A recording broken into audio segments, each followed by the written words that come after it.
ఇక్కడున్న వాళ్ళ అందరూ నాకు చాలా ఇష్టమైన వాళ్ళే. ఈ సినిమాలో నటించిన నాకు చాలా సన్నిహితులు. నేనెంతో అభిమానించే వ్యక్తి నందమూరి తారక రామారావు గారు.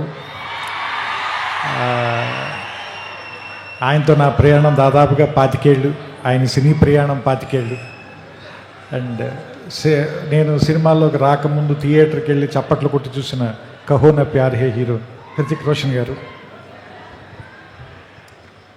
అండ్ ఏ జవానీ సినిమా కంటిన్యూస్గా 12 సార్లు చూశాను. ఇప్పుడే నేను అయాన్కి చెప్తున్నాను, నాకు ఇష్టమైన దర్శకుడు.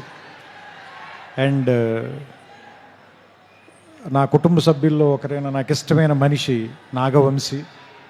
ఇలా అందరూ ఒకే చోట నీ ఫంక్షన్కి రావటం, అండ్ రామారావు గారిని ఇష్టపడే ఎంతమంది జనంతో స్ట్రైట్గా మళ్ళీ చాలా రోజుల తర్వాత మాట్లాడాల్సి రావటం. మనం ఒకసారి మ్యాడ్ ఫంక్షన్ కలిసినప్పుడు దాన్ని దేవరనామ సంవత్సరం అని చెప్పాం కదా.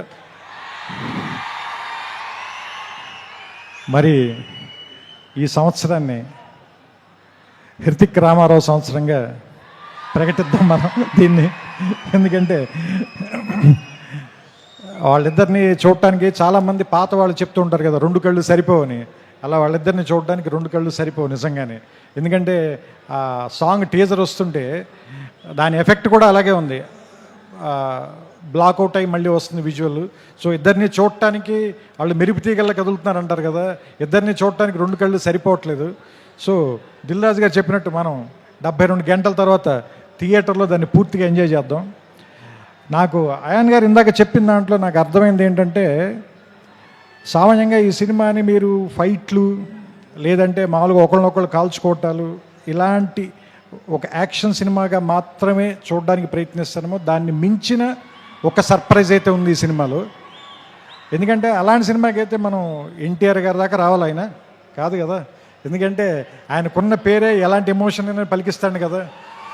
సో అలాంటి మనం బంగారం చేతిలో పెట్టుకున్న తర్వాత దాన్ని నగ చేయించుకోవాలనుకుంటాం, కానీ బీరువాలు పెట్టి తాళమేం కదా. సో సో సో సిల్వర్ స్క్రీన్కి ఇవన్నీ తెచ్చేవాడు కాబట్టి అలాంటి వాడిని పెట్టుకున్నప్పుడు ఎలా వాడాలో తెలిసిన వాడే, పనివాడే, మావాడు, మా గట్టివాడే అనిపించింది నాకు. సో ఇది ఏమో యుద్ధం అని చెప్తున్నారు, సినిమా పేరు వార్ అన్నారు. వాళ్ళిద్దరేమో చాలా మంచి స్నేహితుల్లో ఇందాక నుంచి కౌలించుకుని వచ్చారు, కలిసి మాట్లాడుకుంటున్నారు. చూద్దాం. ఇందాక సుమగారు అడిగారు కదా ఎవరు చెడ్డవాళ్ళు ఎవరు మంచివాళ్ళు అని. చూస్తుంటే సినిమాలో క్యారెక్టర్లో హృతిక్కి సంబంధించినంత వరకు తారక్ చెడ్డవాడు, తారక్కి సంబంధించినంత వరకు హృతిక్ చెడ్డవాడు. కానీ వాళ్ళిద్దరు మాత్రం చాలా మంచిగా చేస్తారు అనిపిస్తుంది ఈ సినిమాలో. సో రకంగా మంచి చెడ్డ కంటే కూడా ఇది ఒక మంచి సినిమా అవుతుందని మాత్రం ఖచ్చితంగా నాకైతే అనిపిస్తుంది. ట్రైలర్ చూసిన తర్వాత ఇద్దరు యాక్టర్లను పెట్టుకున్న తర్వాత, అందులోనూ ఇద్దరు పెద్ద స్టార్లను పెట్టుకున్న తర్వాత, అంటే యాక్చువల్గా చెప్పాలంటే ఒకళ్ళు వింధ్య పర్వతం, ఇంకొకళ్ళు హిమాలయ పర్వతం, అలాంటి వాళ్ళు ఇద్దరు. అలాంటి వాళ్ళిద్దరిని ఒకే చోట కూర్చోబెట్టి వాళ్ళతో సినిమా తీయాలి అంటే నిజంగా అయాన్కి హ్యాట్స్ ఆఫ్ చెప్పాలి. ఇలాంటి ఇద్దరిని బ్యాలెన్స్ చేయటం అంత ఈజీ కాదు. ట్రైలర్ చూస్తేనే అర్థమైపోతుంది మనకి. అంతే చెప్తున్నా కదా, అన్నం అంతా తినక్కర్లేదు, మెతుకు చూస్తే చాలు అంటారు కదా.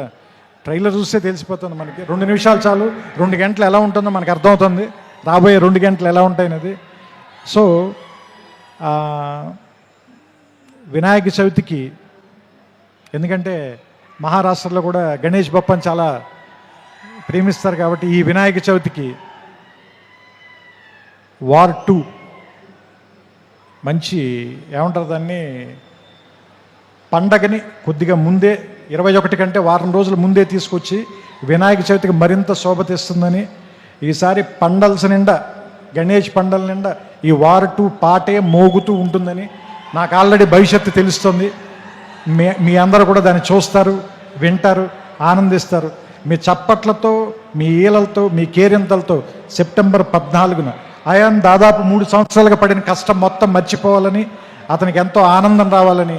వైఆర్ఎఫ్ వాళ్ళకి ఎలాగో డబ్బులు బోల్డని వస్తాయి కాబట్టి వాళ్ళ గురించి నేను మాట్లాడట్లేదు.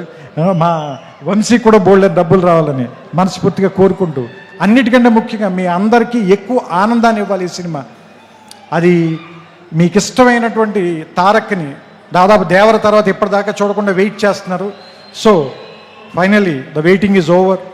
August 14th, let's meet in the theatres and watch the two titans of Indian cinema, Hrithik Roshan garu, Nandamuri Tarak Ramarao garu. We welcome you, sir, to Telugu film industry. Thank you.